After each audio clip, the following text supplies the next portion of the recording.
Baik, sebelumnya izin memperkenalkan diri. Nama Nilo Arnita Suciantari, NPM 22755107. Saya dari kelas 3D. Di sini saya akan menjelaskan materi pembelajaran tentang perkembangan standar akuntansi di Indonesia Investment Authority atau di INA. Yang pertama yaitu pada tahun 1974, yaitu prinsip akuntansi Indonesia. Yang kedua, harmonisasi IAS atau Ikatan Akuntan Indonesia, yaitu pada tahun 1994 sampai dengan 2007. Nah, muncul PSAK itu pada tahun 1994. Kemudian, pada tanggal 8 Desember 2008, yaitu berkomitmen mendukung IFRS. Selanjutnya, konvergensi IFRS sampai dengan 2010 itu efektif sampai dengan 1 Januari 2012. Kemudian, update PSAK sampai dengan 2014, efektif sampai dengan 1 Januari 2015. Kemudian, update lagi PSAK sampai dengan 2018, yaitu efektif sampai dengan 1 Januari 2020. Kemudian pada tahun 2020 itu PSAK 74 kontrak asuransi. Selanjutnya yaitu standar akuntansi di Indonesia. Yang pertama, pernyataan standar akuntansi di keuangan atau biasa disebut dengan PSAK, yaitu yang berbasis IFRS, adalah sebuah pedoman yang digunakan akuntan untuk membuat laporan keuangan. Tujuannya adalah untuk menciptakan laporan keuangan yang seragam dan mudah dipahami. Biasa digunakan oleh perusahaan besar yang terdaftar di Bursa Efek Indonesia, perusahaan publik atau BUMN, dan perusahaan dana. Yang kedua, standar akuntansi keuangan entitas privat atau SAK-EP, yaitu efektif sampai dengan 1 Januari 2025. Yang ditujukan untuk entitas yang tidak memiliki akuntabilitas publik dan menerbitkan laporan keuangan untuk tujuan umum bagi pengguna eksternal, biasa digunakan oleh perusahaan besar yang tidak terdaftar di Bursa Efek Indonesia. Kemudian yang ketiga, standar akuntansi entitas mikro kecil menengah atau SAK-EMKM.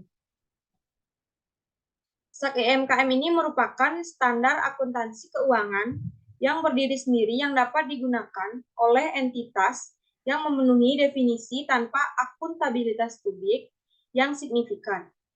Biasa digunakan oleh perusahaan mikro, perusahaan kecil, dan perusahaan menengah. Yang keempat, standar akuntansi syariah. Standar akuntansi syariah ini adalah pernyataan standar akuntansi keuangan syariah yang ditujukan untuk entitas yang melakukan transaksi syariah, baik entitas lembaga syariah maupun lembaga non-syariah. Yang kelima, standar akuntansi pemerintah atau SAP. SAP ini digunakan untuk entitas pemerintah pusat dan daerah dalam menyusun laporan keuangan standar berbasis aktual dengan referensi utama IPSAS. Kemudian selanjutnya yaitu kerangka konseptual laporan keuangan. KKPK ini mendeskripsikan tujuan dari dan konsep untuk pelaporan keuangan untuk tujuan umum. Tujuan kerangka konseptual itu yang pertama, membantu Dewan Standar Akuntansi Keuangan Ikatan Akuntan Indonesia dalam mengembangkan standar akuntansi keuangan yang berdasarkan konsep dan konsisten.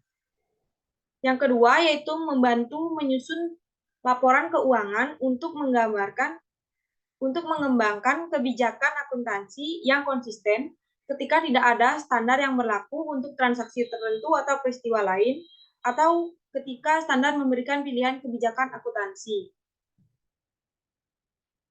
Dan membantu semua pihak untuk memahami dan menginterpretasikan standar.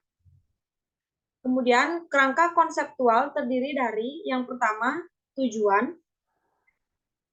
Tujuan pelaporan keuangan bertujuan umum adalah menyediakan informasi keuangan tentang entitas pelapor yang berguna untuk investor saat ini dan investor potensial, pemberi pinjaman, dan kreditor lainnya dalam membuat keputusan tentang penyediaan sumber daya kepada entitas. Keputusan mengenai yaitu pembelian, penjualan, atau pemilik instrumen ekuitas dan instrumen utang, dan lain-lain. Yang kedua, karakteristik informasi keuangan yang berguna. Karakteristik kualitatif fundamental. Yang pertama itu relevansi, yaitu nilai prediktif, nilai konfirmasi, dan memperhatikan materialitas. Yang kedua, representasi tepat, yaitu lengkap, netral, dan bebas dari kesalahan. Selanjutnya yaitu karakteristik kualitatif peningkat. Terdiri dari keterbandingan, keterverifikasian, ketepatwaktuan, dan keterpahaman. Laporan keuangan dan laporan keuangan entitas pelapor. Yang ketiga, terdiri dari tujuan dan ruang lingkup laporan keuangan, periode pelaporan, perspektif yang diadopsi dalam laporan keuangan, dan asumsi kelangsungan usaha. Lalu yang keempat adalah unsur-unsur laporan keuangan, yaitu yang pertama aset, yang kedua liabilitas atau utang atau kewajiban, selanjutnya ekuitas atau modal, dan yang keempat adalah penghasilan dan beban. Lalu yang kelima, pengakuan dan penghentian pengakuan.